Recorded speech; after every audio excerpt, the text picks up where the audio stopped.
जन्नत की कहानियाँ और काले जादू की कहानियाँ हम लोगों ने बहुत सुनी है। किस तरह इंसानों ने इन सब चीज़ों का सामना किया और किस किस तरह इन सब चीज़ों ने लोगों की ज़िंदगियाँ बर्बाद की। लेकिन इसकी एक दूसरी साइड भी है जो आप आज की कहानी में सुनेंगे। ये कहानी जिन्होंने मुझे भेजी है उनका ताल्लुक कराची से है और ये वाक़या उनके अपने घर का, उनकी अपनी अम्मी का है। तो बग़ैर इंतज़ार किए आइए आज की ये कहानी सुनते हैं। हम ब्लॉक 14 फेडरल बी एरिया में रहते थे। ये वाक़या मेरी अम्मी के साथ हुआ था। मैं उसी घर में पैदा हुआ और अल्हम्दुलिल्लाह वहाँ 12 साल तक रहे हम लोग। ये उस घर में पहला इंसिडेंट था जो मेरी अम्मी के साथ हुआ। मेरी अम्मी किचन से बर्तन धोकर वापस बाहर आ रही थी तो साथ ही एक चेयर पड़ी थी और उस चेयर पर एक बुज़ुर्ग जैसे देखने वाले इंसान नज़र आए। उनकी दाढ़ी काफ़ी लंबी थी और उनके मुकम्मल बाल सफ़ेद थे और उन्होंने सर पर नमाज वाली टोपी पहनी हुई थी और उनके हाथ में एक तस्बीह थी और वो भी सफ़ेद रंग की थी। अब ये सब देखते ही मेरी अम्मी डर गईं और उनके हाथ से बर्तन गिर गए। जब ये बात अम्मी ने अब्बू को बताई तो अब्बू ने कहा कि मैं हमारी मस्जिद में जो हमारे घर के बिल्कुल करीब में ही थी कि मैं वहाँ जाकर मौलवी साहब से इस बारे में ज़रूर बात करूँगा और उनसे पूछूंगा कि ये क्या मामला है और अगर हो सके तो वो घर आकर भी देखें। ऐसा ही हुआ। अगले दिन वो मौलवी साहब हमारे घर आए और आकर उन्होंने कुछ अमल किया और उसके बाद बताया कि ये एक जिन है और ये अच्छा जिन है, इसको किसी भी तरह से कोई अमल कर कर यहाँ से मत निकलवाइएगा। ये जिन इबादत वाला है और अजान के वक्त शोर मत किया करें। ये जिन आपको खुश रखेगा और अल्हम्दुलिल्लाह उसके बाद हमें उस घर में कभी कोई परेशानी नहीं हुई और ना ही कभी उस जिन ने हमें कोई नुकसान पहुंचाया। मगर इस जिन का मेरी अम्मी के साथ एक और वाक़या हुआ। ये बात तब की है जब मैं 7 साल का था और मेरी अम्मी को किडनी में स्टोन हो गया था। काफ़ी इलाज करवाया मगर कोई फ़ायदा नहीं हो रहा था। हम सब काफ़ी परेशान थे तो मैंने अल्लाह से असर के वक्त दुआ की कि मेरी अम्मी को ठीक कर दें। और अगले दिन जब मैं स्कूल से घर आया तो अम्मी ने मुझे बताया कि उनका जो स्टोन था वो थ्रू यूरिन निकल गया है। मैं ये सुन के काफ़ी खुश हुआ। जब अब्बू आए तो यही बात अम्मी ने अब्बू को भी बताई कि मैं लेटी हुई थी और वो बुज़ुर्ग मुझे फिर नज़र आए और इस बार मैंने उनको मुकम्मल देखा, सर से पाँव तक।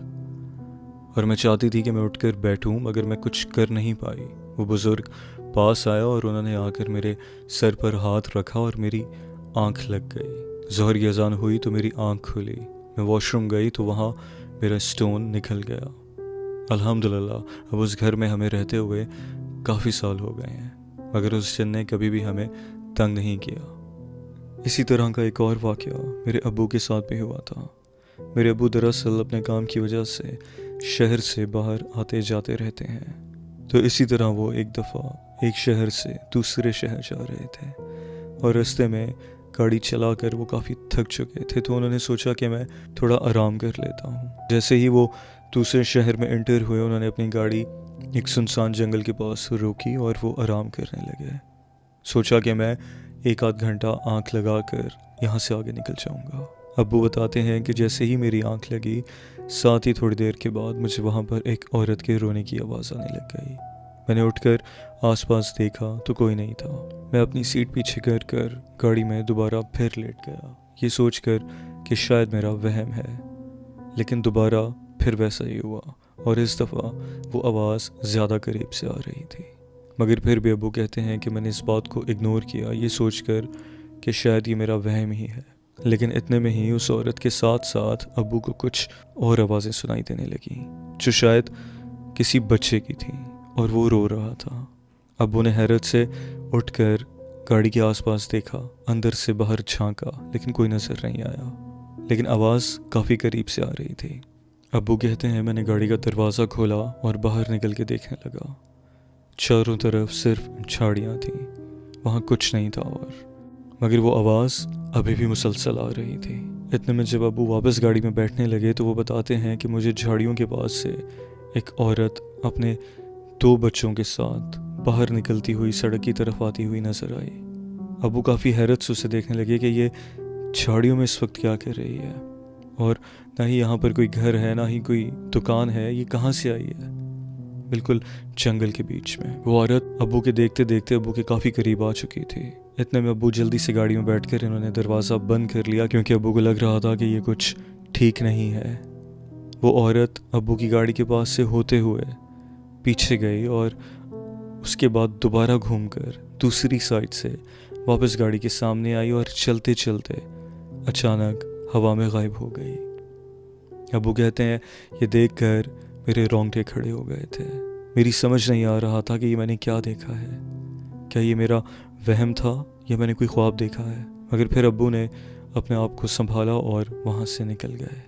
ये वाक़या अब्बू के साथ कराची से हैदराबाद की तरफ जाते हुए रास्ते में पेश आया था। तो ये थी आज की स्टोरीज़ जो कराची से एक सब्सक्राइबर ने मुझे भेजी थी। अगर आपके पास भी इस तरह की कोई क्रीपी और स्पूकी स्टोरीज़ हैं तो डिस्क्रिप्शन में मेरा ईमेल है और व्हाट्सएप है। जैसे चाहें आप अपनी स्टोरीज़ मुझे भेज सकते हैं। Thank you.